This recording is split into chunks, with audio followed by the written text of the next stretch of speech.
I'm Eric Belt. I'm instructional designer at the Faculty Center for Teaching and Learning here at UMB.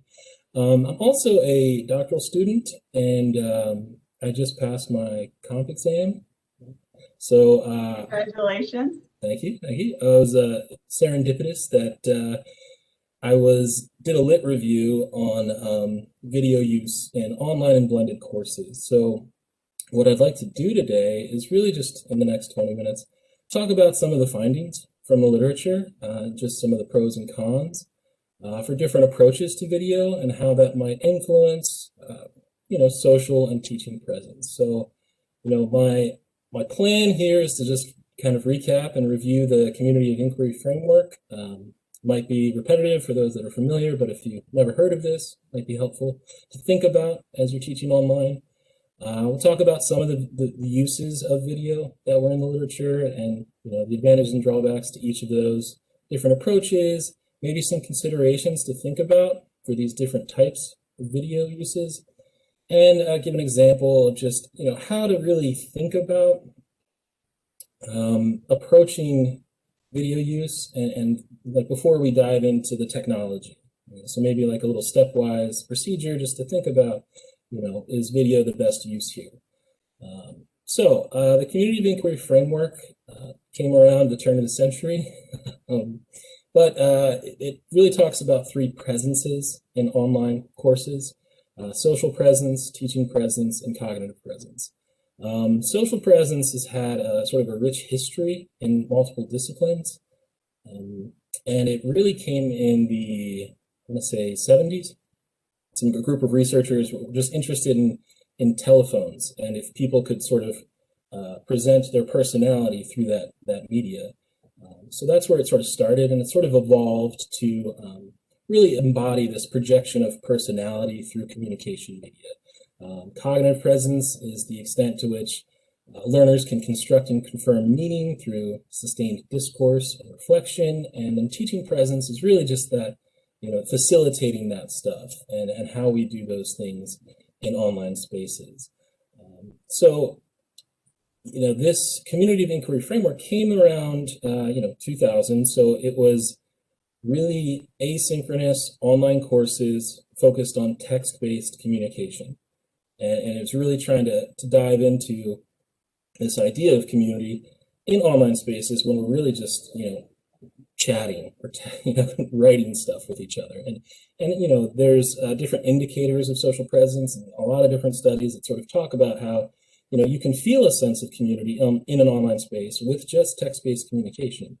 It really got me thinking, well, how does this translate into video as a communication tool? I mean, this past year it's probably the biggest unprecedented pilot study of synchronous video communication technology in online courses. How is video being used? So I just wanted to take a step back and think, well, what do we know? What has been studied before? So in this review, I identified, I guess, 5 different types of video uses in online courses, and they're not surprising, right? So lectures, we're using video to give lectures, to host discussions, to provide assessments and feedback. And this other point is, creating video touch points. So things like a weekly video announcement or an orientation video or a virtual office hour, things like that. So, the lectures and discussions are probably the most prevalent thing in the literature, or, items in the literature. And you really see different uses, synchronous and asynchronous uses of video in that way. As far as assessments and feedback, really there's a gap in the literature on synchronous uses of those things. So we'll talk about that in a little bit. So I just wanted to dive into each of these really briefly and break it down into asynchronous and synchronous and pros, cons, and considerations. So, we talk about video lectures. If we're recording a video lecture, some pros are give students control. And when they have that recording, they can play, pause, rewind. These things are very beneficial, especially to at-risk students.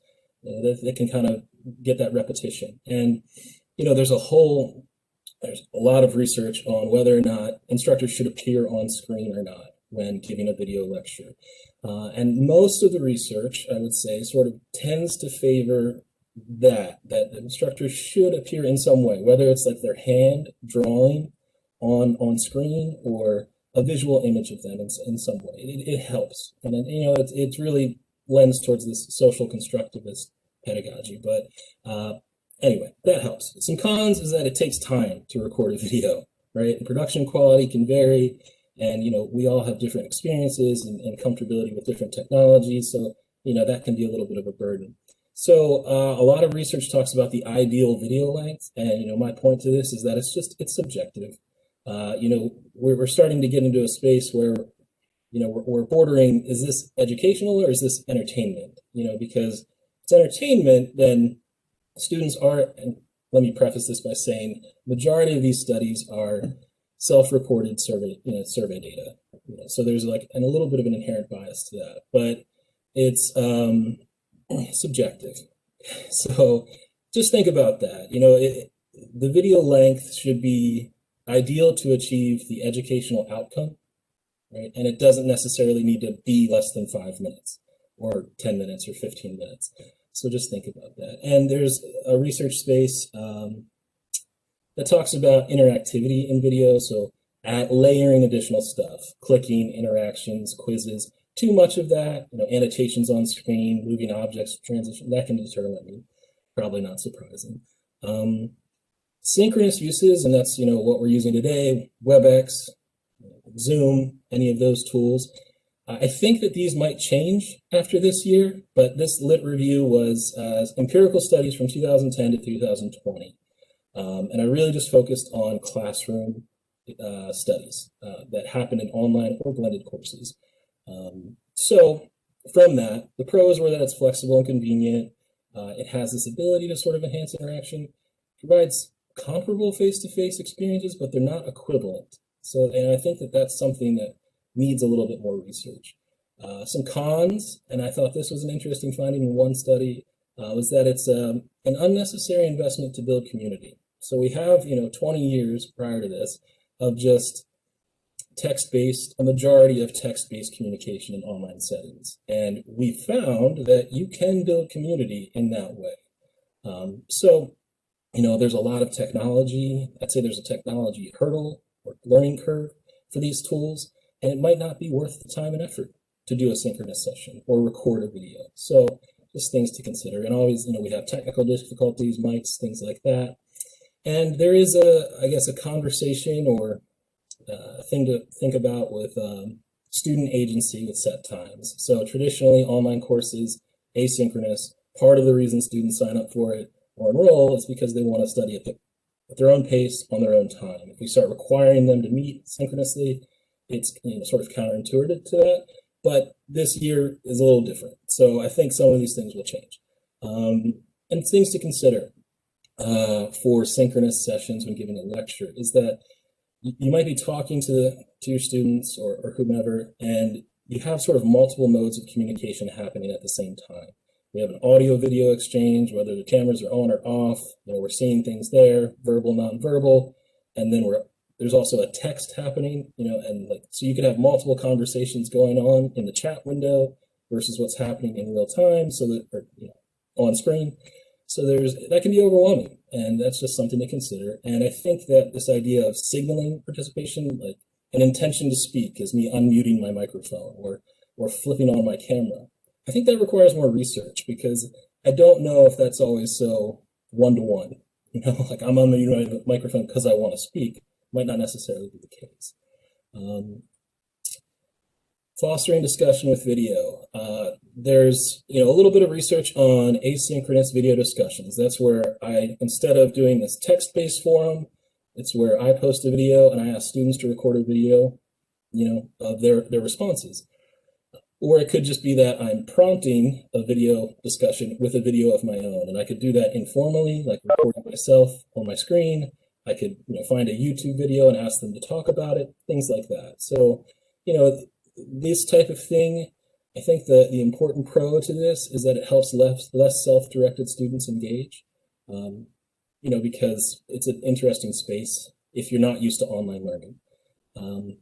It can also, if you're using like third-party YouTube videos, provide relevance beyond an individual's ability or capability to record video content, So there's application there. It doesn't guarantee that there's going to be longer or robust discussion postings. It can be distractive, and with all of these things, video technical difficulties are common. So things to think about is that an informal video, we always think about creating this production or a high quality, but really just an informal thing of me in my office or work or home or whatever. It can create sort of this welcoming and safe space for students to talk, and that's something that is sometimes lacking in online courses. This idea that this is a safe space for me to share my ideas. So if you sort of let people in to your visually to that, it can create a safe space. And these video discussions can build social and teaching presences in online courses. Synchronous uses. One, I think we talked, it was a good segue from our conversation earlier today, but just using meet and greets or expanding upon content in greater depth. So, maybe I'm going to have a text-based discussion and I'll have a follow-up synchronous meeting, just summarizing our talking points, or, hey, join me and let's do things like that. Those types of things can reduce feelings of isolation, and it sort of puts the onus, I think, less on we need to be all connected for 2 hours, right? There's stuff you can do outside of this sync meeting that maybe we can use synchronous to just enhance what we're doing elsewhere. Some cons. This was a study that was study with students with disabilities. So, but I thought it was applicable to every student population. Is that synchronous discussions are attention-consuming, it's fast-paced, socially demanding, and we feel a little bit of a social disconnect in this media. Right? So there's things to think about. And like I said before, student agency, does online mean asynchronous, right? And students might have different preferred communication preferences, and mixing and like I could prefer text-based communication, and I don't really like this audio video stuff, right? But now you're sort of like it's on me now. Now I got to do it, or things like that. So considering about students' preferences for how they want to communicate in this space is important, and also gender and cultural background. There are cultural differences among us, and different cultures might lend themselves to a group discussion, right, where they want the communal feel and everybody contributing, whereas other cultures might like that asynchronous, individualized, on post, separated sort of engagement. So just things to think about. Now these are some video assessments and video feedback, like I said, primarily asynchronous activities, but some things that came up that maybe you might consider using in your online courses. Video self-modeling is where you ask a student to record themselves completing a task. Right? So I'm going to give a speech or a presentation, or I'm going to demonstrate something. I'm going to record it, share it with everyone, get feedback from my peers, from my instructors. It's really proactive learning from experience, and it's an interesting space because kinesthetic learning in online spaces it's always been kind of like this mythical unicorn. Like we just can't do it. So right, it can support it, right, in a way. It's not ideal, right? If you're in a lab, there's only so much stuff you can do in a lab, or do online, comparatively to that in-person experience. But there's things that maybe we can do in the meantime that could help. Video blogs, this is sometimes we ask students to reflect on their learning journey or what they experienced in this course. Ask them to record that in a video. It's a little different. It's reactive. I'm reflecting on what I went through. And it can support ownership and personal responsibility. And the last thing that I noticed was student-created videos. So sometimes we ask students to create a video in lieu of like a text-based written artifact. Instead of writing this essay, record a video, or work with your group and create this video thing. So we're asking them to do something that might not be in their wheelhouse, right? That there's different experiences with technology, and it's sort of a dangerous game to assume that any student is, automatically capable of doing those sorts of things with technology. So, it sort of touches on technological competency, and that it's both a barrier and benefit to student learning. Maybe this skill is needed in their professional lives. Maybe I, depending on where I'm going with this education or my career, maybe I'm going to need to know how to record a video or screencast or host a sync meeting or present in with Zoom or WebEx. So we're building things like that, but that can also be a barrier for those who aren't comfortable with it. And one thing to note there was that there was some production quality came up in a couple of rubrics for criteria, and that's something that can be a little subjective. So if me personally, I don't have a background in assessing the quality of the video. I might have a personal opinion, oh, that was good, that wasn't. If we're grading students on that, that's just something to consider, how you want to assess that. Providing video feedback, welcoming, it's affective, emotive, supportive. It helps establish social presence effectively. And what I mean by that is, that's really, in an online space, we sort of lack that interaction. But if I have an instructor who's giving me this personalized feedback in the form of video, I feel a little bit more socially connected to them. The cons are that it's just not efficient or as convenient as text. It can be less organized and specific. And there's one study that talked about student perceptions that are just completely polarized. Either they hate it or they love it. So, it's a mixed bag. So, something to think about if you're interested in providing students with video feedback or even having this synchronously with them.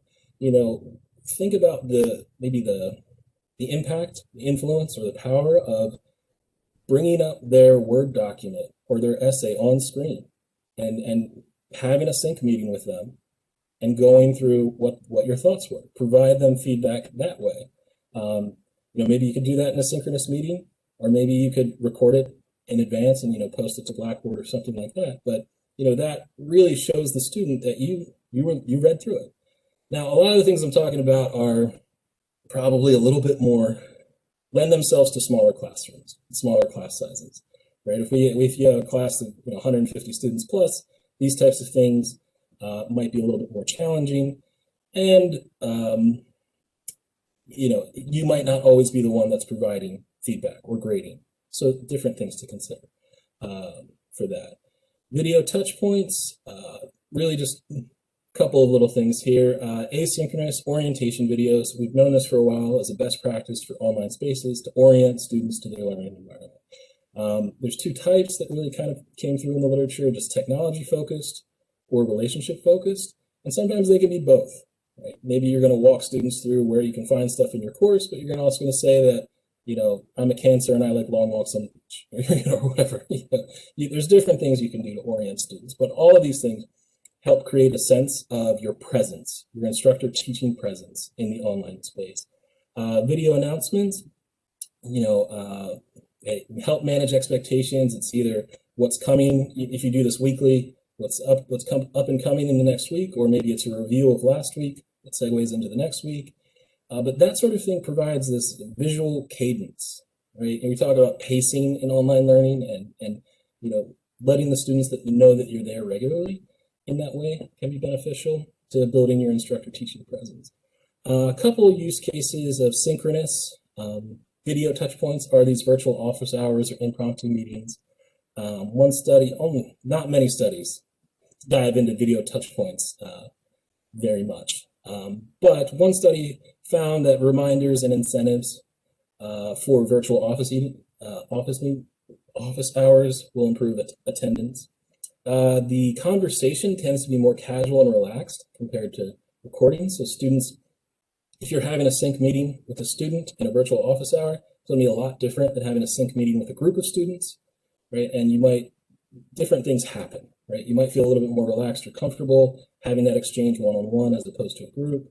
A lot of research on those sorts of things. And obviously that helps form relationships.